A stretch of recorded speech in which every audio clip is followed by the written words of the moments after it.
You're listening to Underground History, a collaboration between Jefferson Public Radio and the Southern Oregon University Laboratory of Anthropology, or SULA. You can find us online at jeffexchange.org. I'm your host, Chelsea Rose, and each episode we take a deep dive into little-known aspects of history in Oregon and beyond.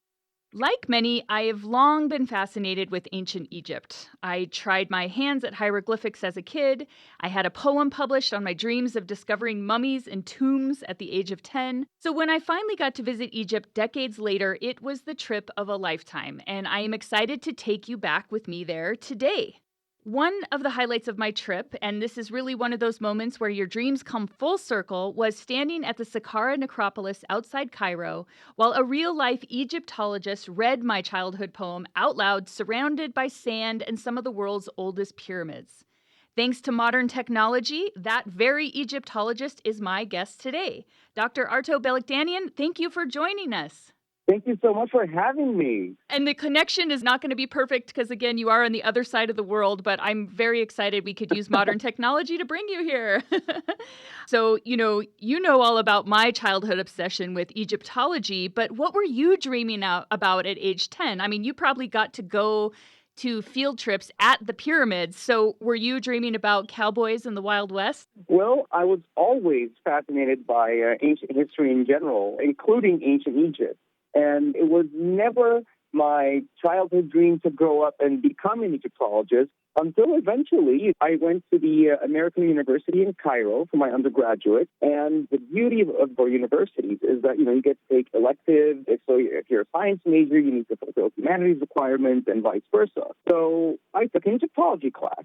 And I didn't end up doing very well in that class, but the professor was amazing, Dr. Salima Ikram. She's a very world-renowned Egyptologist, and she truly sparked that fire that made me know, not only is this an interest of mine now, this is what I'm dedicating my life to. That is amazing. I was lucky enough to spend a day with you in Egypt, and I learned so much, and I'm still learning so much from our conversations. But one of the things I found so interesting is I've been thinking about Egypt most of my life and realizing how much we only are really seeing this small snippet of it. And really, that's because everybody's obsessed with King Tut. That's the most recognized pharaoh in the Western world. But for Egyptians, he wasn't even really that notable. And I remember talking to folks, it's like, who was more famous? And Ramses II is what most people said. And Tut died young. He only ruled for a short time.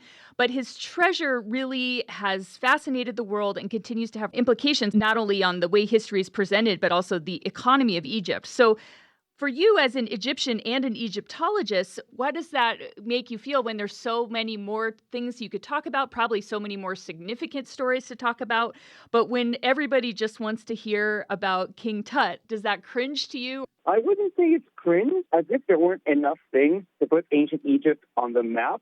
Tutankhamun really took that to the nth level. So I guess we're thankful Tutankhamun was there and his treasures were discovered almost intact. But absolutely, there are so many more fascinating stories about ancient Egypt just waiting to be told. And certainly names like Ramses spark the imagination and the fascination with ancient Egypt in the minds of modern Egyptians more than King Tutankhamun. And there has been an exhibit that I saw in San Francisco. I think it's Ramses II, but it's been making the rounds around the U.S. So hopefully that's diversifying what people think about when they think about pharaohs. They're being exposed to some other histories.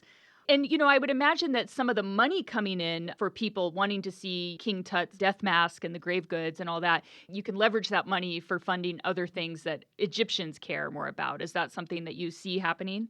Absolutely. I don't know exactly the ins and outs, and it's not publicly available information anyway, but certainly tourism plays a huge part. It's a good percentage of Egypt's GDP, and certainly a good chunk of it goes to funding future archaeological research, restoration projects, because truly the number of new museums that have opened in the last few years and the number of museums that have undergone restoration projects, not to mention tombs and temples that have been restored on conservation and restoration projects. On top of all that, the actual on-the-ground Egyptian archaeological missions taking place. So all of that can't be happening unless the economy is doing well. It's not doing great at the moment, but if it weren't for Egypt's tourism industry and the rightfully famous nature of all the ancient Egyptian artifacts and monuments, well, the Egyptian economy would not be doing nearly as well as it is right now, and none of these projects would be possible without them.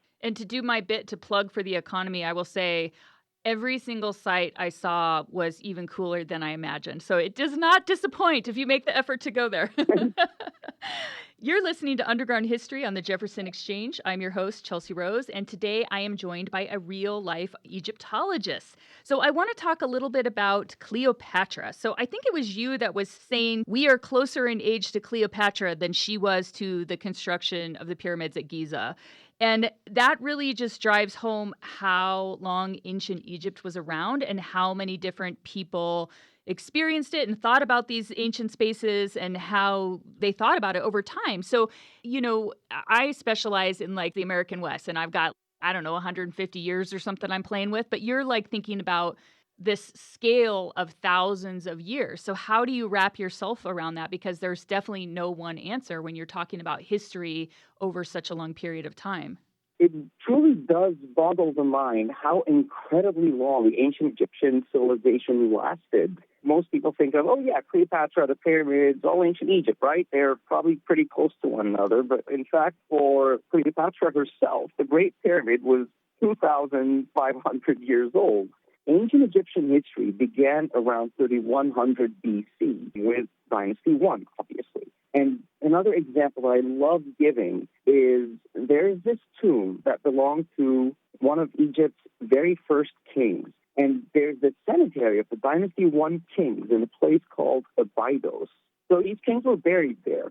But ancient Egyptian civilization was so long-lived that many of their own monuments were deeply ancient. So one of these tombs of the first dynasty was reinterpreted over time as being none other than the tomb of the god Osiris himself, whom the ancient Egyptians believed actually ruled as king once upon a time. I mean, that's some high fantasy lore type thing right there. This would not be out of place in Lord of the Rings or something. Yeah. It's truly amazing. And their monuments are so long-lived that the ancient Egyptians' lived experiences with these things did change over time. I mean, take the Great Sphinx of Giza. That monument, of course, represents King Khafre of the 4th dynasty. But that, too, having been completed in 2500s BC, is already very early in ancient Egypt's history, such that 900 years later, it was reinterpreted as not being a statue representing this or that king, but rather none other than one version of the sun god himself. When you think about this, if you were to pull someone from, say, the 5th dynasty or something and bring them back to that place today and how it's interpreted, would they recognize it, or has there been subtle changes over time? Because I remember at Saqqara, there was that one pyramid that they added hieroglyphics to later. How static are these things, or is the fact that they are dynamic and people can continue to reinterpret what they mean the reason why they've survived for 5,000 years?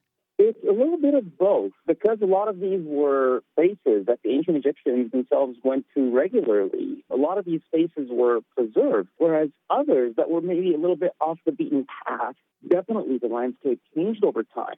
So on the one hand, you've got the natural course of the Nile River shifting over time, as rivers do anyway. That would have caused drastic changes over the course of centuries to the ancient Egyptian landscape. Entire cities were abandoned just because the river moved too far from the city. City would move with it. But another good example, though, the Sphinx itself seems to have been covered up by sand. So the example that I just gave, 900 years later, that was not a random number, because that falls during the reign of this new kingdom king named Thutmose IV, who left this amazing, incredible inscription between the paws of Sphinx. And on it, he tells how the Sphinx asked him to basically release him because the sand of the desert that he used to be on has now reached him. And 900 years later, that's enough time for sand to have covered up the Sphinx. And certainly it's a recurring issue, because when you look at early illustrations of the Sphinx from, say, the 1700s, it's buried up to its neck in sand. So a lot of these things did change over time. And another particularly fascinating example is the small chapel for the deceased queen of King Khufu, the builder of the Great Pyramid. Well, that little chapel next to her small pyramid was once again reinterpreted over time such that it ceased to be seen as the chapel for the funerary cult of this queen, but rather it was reinterpreted to be a temple to the goddess Isis. So an area like this was reinterpreted, but people still had access to it. But we do know that the ancient Egyptians do mention in their text how the tombs that are even ancient to them are covered up by sand and forgotten.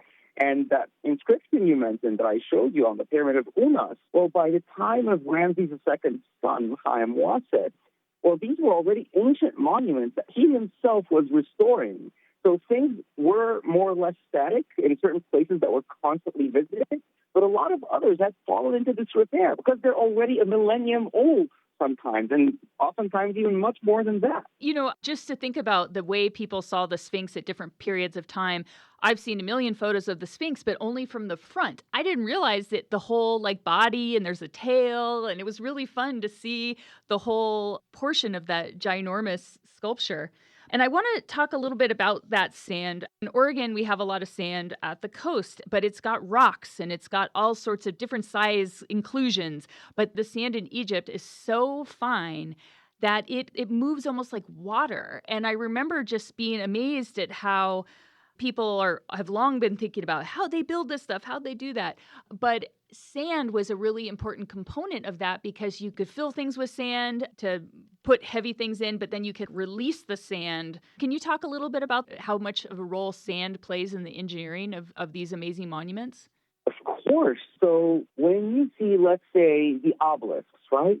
To say that they're multi-ton doesn't even begin to describe how much they actually weigh and how they actually erected these monolithic monuments. And when I say monolithic, I think in modern parlance, that word has started to lose its meaning and has sort of morphed into a synonym for big. But no, I'm talking its literal meaning, as in one piece of stone, monolith. These are huge, and you have to wonder, how did they do it?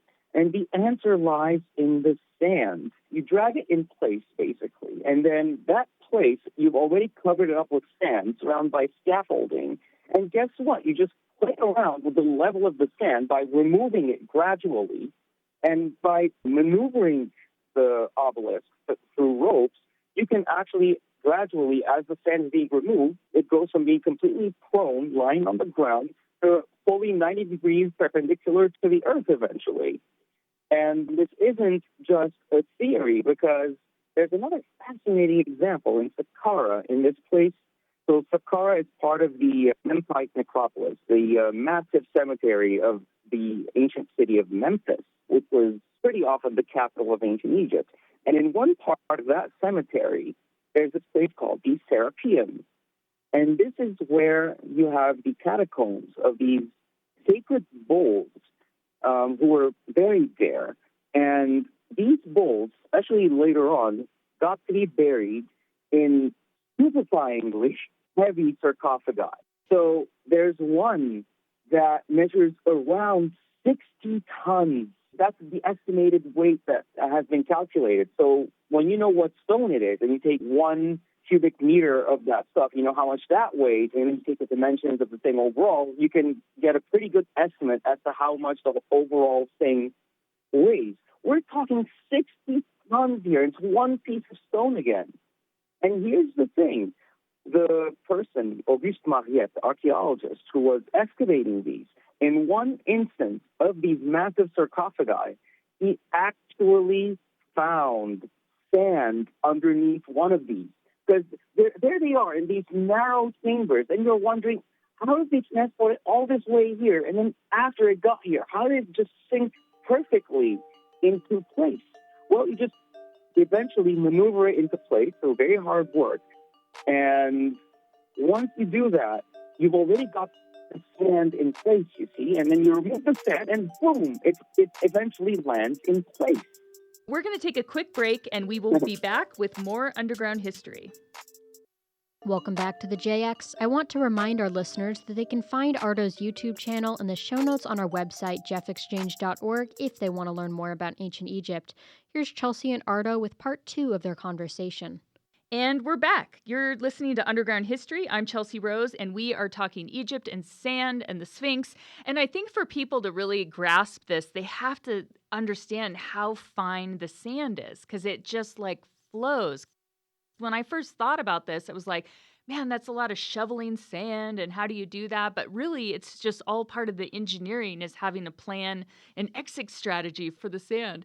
And this place you're talking about was one of the most memorable sites that we went to. It was so amazing. But one of the really cool things about it is the unfinished nature of part of it. And that's something that always provides archaeologists with so much information because there's that one sarcophagus that's like, in the hallway, like they ran out of time or resources and it's just still there. So we know that it went down this hallway to get to these chambers, right? You're absolutely right. It's those things that are unfinished, that were never finished, that tell us so much more about how these things would have been done.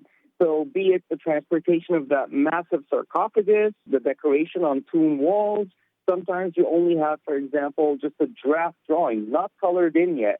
And they still had the grid system they would have on the background. So they had the guide for the proportions of the figures and things that they're drawing on the wall. Another famous example is the unfinished obelisk in modern-day Aswan, and where the granite quarries used to be. That's where the ancient Egyptians got a lot of their red granite. There's an actual massive obelisk that would have been the largest ever made obelisk by the ancient Egyptians. That's there. You can see it, and the project abandoned halfway through because of a crack that developed in the fabric of the rock itself that made up the obelisk. And that alone gives us such amazing insight as to how they made these amazing monuments. We won't have time to go too much into detail, but I want to give a plug for your YouTube videos because you made a video about the history of these Apis bulls so folks can go and learn more about that cult and why they would go through the trouble of building these underground chambers for the burial of these bulls. Yeah, I did. Thank you so much for mentioning that, Chelsea. I still haven't posted that on YouTube, but you can find it on my Instagram channel. But there's plenty on my YouTube channel as well. Okay, we will put links to both of those things in the show notes. But I want to get into, these resources are so big and so incredible. So when you think about how big and how complex these sites are and how many resources have to go into like managing them, do Egyptologists kind of gravitate towards how were they built, the big picture of the features themselves, or the why were they built? Like, why did people go through the trouble to construct these things that would have been so resource intensive? What do you want to know most when you go to look at these things? How they do it or why they do it? Well, I would say that both questions fascinate Egyptologists. Everyone has their own priorities. It's a question of whom you're asking exactly. In my experience, most Egyptologists don't examine the how, just because the how falls more on engineering, and there's experimental archaeology using ancient Egyptian methods precisely that we know based on pictorial evidence, what the ancient Egyptians themselves represented in their art. I think it was something like it takes about only 6 people to drag a 500-kilogram stone block. 500 kilogram would be, I guess, a little over 1,000 pounds. Similarly, by extrapolation, it would have taken about 12 people to move something double that, which isn't that much. It's really not. That's amazing. But here's the thing, though. So we have actual representations of the ancient Egyptians pulling monumental-sized objects, including one colossal statue, for example. And you can clearly see people, among the people actually dragging the thing on ropes, and, the statue there is on a sled. But the sled would not glide very well on sand unless you pay close attention to the representation there, which clearly shows people walking around with pitchers, presumably of water. So when you do that, when you soak the part of the ground where the sled is going to be pulled through, it turns out it glides on the sand so much better. And it's exactly that people tried. And that's how a 1-ton block was being dragged by around 12 people. You're listening to Underground History on the Jefferson Exchange. I'm your host, Chelsea Rose. I want to switch from thinking about the buildings and stuff to thinking about what was inside the tombs. So we also got to spend some time in the Valley of the Kings and the Valley of the Queens. And ironically, the one tomb we didn't go into was King Tut's. I went to all the other ones. I was just blown away by the preservation and the colors, and the hieroglyphics were just so amazing. And that's got to be so tough to navigate with all the people going through. So the big stone pyramids and stuff is one thing, but the delicate colors and those plaster walls, that's got to be a whole nother level. And one of the things that kind of drove that home was we splurged to pay to go into Queen Nefertari's tomb. It was pretty expensive to get tickets to go into that one, and I think it's a measure to kind of limit the amount of people that go in. And just a day or two later, it was closed. And I don't know if you know anything about that. I'm assuming it was preservation concerns, but I'm wondering for Egyptologists, what are those kind of conversations about? Is their team like, don't let anybody in, or team, let people in, but put up plexiglass? Like, what are the conversations for the heritage professionals there about these really vulnerable resources? That's an excellent question, and this is an extremely complex topic, and there is no easy answer. Some Egyptologists will say, no, in fact, until there are viable alternatives, these tombs should be visited, because at the end of the day, this is human heritage, and to just steal them would be depriving humanity of what is their own heritage. So that's one point of view, whereas others do say that, no, we should limit how many people go in there. But there are several measures that the Egyptian government takes to mitigate damage to the tombs. And when I say damage, I don't mean people going in there and maliciously damaging the decoration or anything like that. Not at all. What I'm talking about is simply just the act of being inside the tomb as you're breathing, emitting carbon dioxide and humidity. That does damage the decoration, and then if it's limestone, carbon-free limestone bedrock, that damages the very stone itself. So one measure is, like you said, some tombs will be closed off for a few days, and certainly tombs in the Valley of the Kings, they sort of cycle through them. So for X number of years, this and that tomb will be open, but then they're going to close them for a few years while they have other tombs open. That's one way. But another very exciting but also arguable alternative is to actually make very faithful replicas of tombs. And there is one that they've done already of the tomb of King Tutankhamun himself. There's this team, I'm blanking out, I think Factum Arte is their name. They did extremely high resolution scans of the walls of that tomb, took precise measurements, and an entire replica of that tomb was made. And you can actually visit that. It's right there next to what's called Carter House, the place where Howard Carter stayed during his excavations and things. Of course, Howard Carter famously being the archaeologist who discovered and undertook the scientific study of the tomb of Tutankhamun. Well, the thing is, now that that's there, it's still relatively rarely visited compared to the real thing, even though, for all facts and purposes, they are identical down to a T. So what do? Are we supposed to seal off the tomb of Tutankhamun but have people visit the replica? As far as experience on a superficial level goes, it's as good as the real thing. Yeah. But it's not the real thing. So is that a viable alternative to preserve these ancient monuments? Well, this is an opinion that everyone just will have to have their own, I guess. And to get my gold star, archaeology gold star, I did go to the replica at the Carter House and not to the real one. Oh, interesting. Oh, you're definitely in the minority. But I want to just finish with one final question. So I traveled through Egypt with another archaeologist, and we found it really funny to look at the hieroglyphics and to recognize some of the ones that had been made famous by pseudoscientists. There's one famous one, the Dendara light bulbs, which looks kind of like an Edison-type bulb with a snake inside where the filament would be. And some people have said it means light bulb. But really, there's so many different hieroglyphics that can have any number of meanings. So we saw one that looked like somebody tripping and falling, or one that looked like a spaceship with like rays coming down. And obviously, there's so much left to the biases and our own interpretations. And if I'm correct in this, a bunch of hieroglyphs were added over time during the Ptolemaic era. They added even more. So How do you wrestle trying to understand these things? What is your thing you tell people about how to ascribe meaning to them, and if we ever really can fully understand what they, meant symbolically? Yeah, I mean, the Dendra light bulb is a fascinating example of that sort of phenomenon. The main thing that I would like to bring up on this topic is, sure, to us with our modern eyes, it looks like a light bulb that this or that figure is carrying. But the thing is, when you look closely, the apparent filament inside the bulb itself is in fact a snake.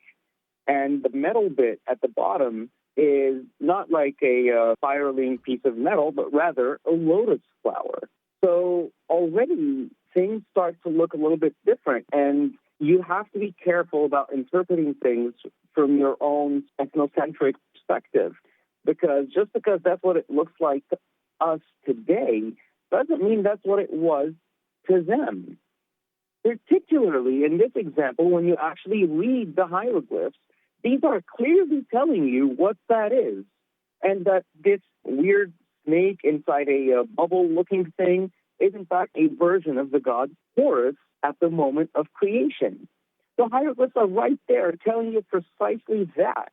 So one does have to be careful when it comes to interpreting these things. And absolutely right, the hieroglyphic writing system was not static. As with any script over time, it was subject to change. And in the Ptolemaic period in particular, there were new hieroglyphs added, and existing hieroglyphs were given additional phonetic values.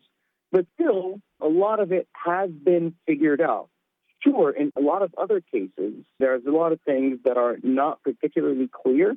So, for example, the way the hieroglyphic writing system works is you have symbols representing sounds, like the English alphabet, for example. The Latin alphabet that's used in English. But then you have other symbols at the end of the word that sort of help you categorize it. So it gets particularly tricky when it comes to ingredients used in ancient Egyptian medicine, for example, where, okay, I can tell based on the hieroglyphs here, I can read it, and based on the final hieroglyph, I can tell that this is some kind of plant, a spice perhaps. But there's nothing here telling me what particular type of leaf or stem or flower or whatever it is. And even if you identify the plant, do they mean the flower or the stem or the leaf? It gets very complicated. So things like that can be very sticky. And to mention another example as well, as far as interpretation goes, going back to the Dendra light bulb, a lot of ancient Egyptian mythological scenes may not be immediately clear, but Egyptologists have studied this representation. And the hieroglyphs next to it do mention that the sort of bubble-looking thing, the bulb-looking thing, is in fact a thing that's coiling around this version of the god Horus. And when you look at other completely different representations of ancient Egyptian ideas of what the sun god in his daily journey through the underworld, well, you start seeing similarities where the sun god is surrounded by this snake whose name is Hen, which means the coiled one. So suddenly, here you have two modes of representation, pretty different, but talking about and representing the same thing. So you do have to be looking at the hieroglyphs and what they're saying and familiar with other representations of things in ancient Egyptian religion. And that's the beauty of Egyptology. You have so many puzzle pieces that you can sort of put together. It's truly one of the most fun things in it. Oh, that is the perfect note to end on, Arto. Thank you so much for spending some time with us today. And we are going to share your YouTube and your Instagram because I love following you and seeing all your videos, and I cannot wait to come back. You've been listening to Underground History. I'm your host, Chelsea Rose. Our producers are Angela Decker and Charlie Zimmerman. You can find us online at jeffexchange.org, and you can find this episode and many more wherever you get your podcasts. That's it for today's exchange. I'm Charlie Zimmerman, assistant producer. Angela Decker is our senior producer. Andrew Crackle is engineering our show today. Our theme music is composed by Maxwell and Terry Longshore. Thanks for listening and have a great day.